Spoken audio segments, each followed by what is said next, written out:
Hey, I wanted to talk about the outcome of one of my interviews today. So I'll wait for people to come on board.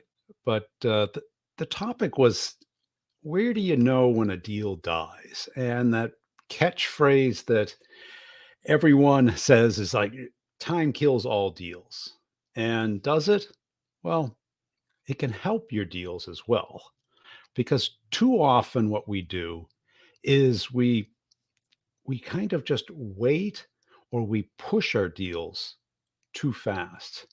And if you're pushing your deals too fast, it really causes a problem.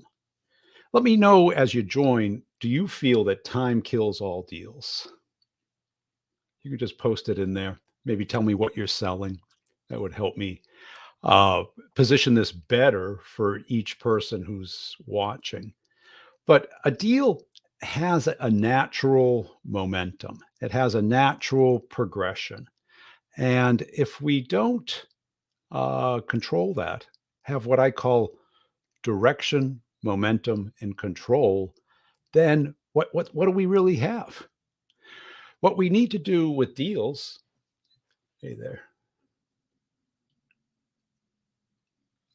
we go. Now people are joining. Let me know as you join. Do you think that time kills all deals? There we go. Now he's telling me what to sell. Cool. Well, when as you join, maybe tell me where your deals tend to stall, usually eventually. Let me speculate where your deals tend to fall or stall. It's right after you give the proposal, isn't it? And I think the piece that we tend to move too fast is on that technical evaluation, that technical sale. And we feel good that that's moving fast. And that should be a little bit of caution in that, if it moves too fast, maybe it's not good. Now, the part that we do want to move fast is from the time we give the proposal to the time we get the order. But that part never seems to move fast. And that's typically, it's never price, not in B2B. I always hear price. Price is an excuse. Price is the justification, like I'm busy. Price is not the reason. If people want the product, does price really stop you? It stops you on huge things, cars, TVs, houses, maybe. But on dinners, on things that you want, I think people want to think it's always price. What it usually is that we're dealing with a coach, kind of a champion that we all like to deal with. And that person gives us that great feeling, that confidence that, yeah, this deal's going to get done. But they don't have any economic power. They have very little political influence and very little know how of how companies buy and the nuances to it. Because what ends up happening is people just think because it's good for me, it must be good for the business. So I must be needing it and the company should be wanting to buy it. They got money, but the company is not set up to buy stuff. And I think this is where we get stuck as salespeople because our managers don't see this really difficult part because they're all working on the high probability deals, right? Where they should be. But what ends up happening is we have to deal with the medium probability deals. And these deals are usually with new people that haven't bought before, might be a new thing. Look, everyone's politics. You know what that means? That means your person that you're working with doesn't know how to sell. Anytime you have two people, you got politics. No juice. Yeah, they got no juice. Then why are you talking to them? Do you give proposals to people who have no juice? And I love that people are now automating the proposal process because we could not get those proposals out fast enough because we had to add it to our forecast and then apologize or justify why it didn't close. Now, maybe if you could type in what you think your champion's approval process, or maybe the person you give the proposal to, what do you think they can buy without anyone else's approval in a company? Now, this you'd be surprised at, and this is the reason it gets stuck. Because in a lot of cases, what we're selling makes business sense, it makes economic sense. They picked you over everybody else, but they can't get it done. Now, and people apply that maybe to politics or no juice. But what does that really mean? Because they did something. They went up the chain and they gave the proposal, they gave their reasons, but what happened? And this is really what reps, just think about it, because about 80% of all those proposals that get sent out to those highest probability deals don't close. That means we're wasting 80% of our time. I think when people think about time in a deal, is that are you teaching your prospects how to sell this internally? Not just feature functions, but politically, who has to sign this off? What does the paperwork look like? Why would they do it? And now's that time issue.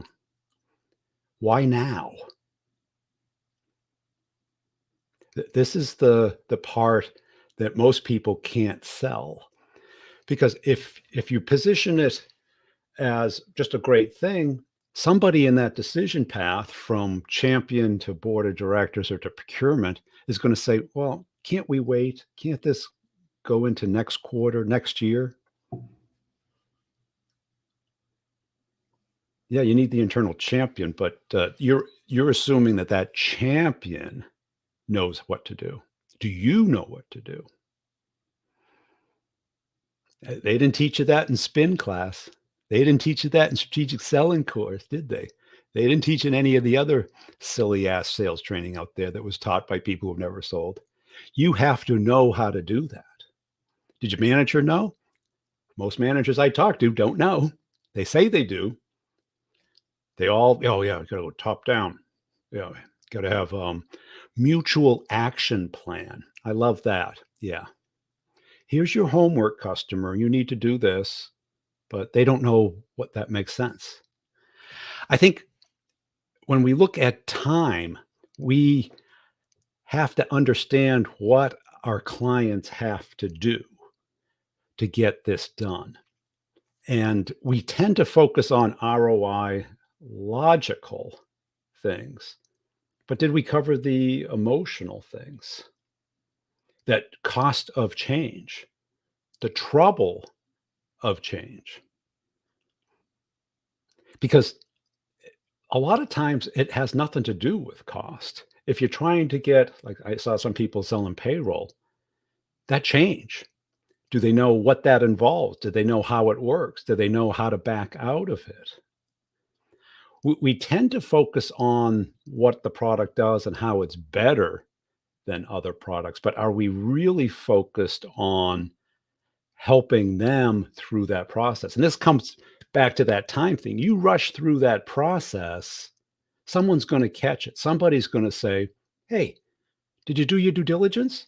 "Yeah, sure. We saw it. It works." "Yep, sure." "How many other products did you look at?" None." "Okay, back to start again." Because we're not really losing the deals because they don't like our product or they don't like us. I think what we're really losing the deals to is how to get it done. And if you listen to this interview, I'll be posting it on Saturday. I think you'll really get the sense. This guy's selling $1 million manufacturing hardware. Some to existing customers, which is obviously easier, but a lot to large customers, repeat customers, which is easy. But the new ones, when you're competing against two other players, And when does the client want to give you the bad news?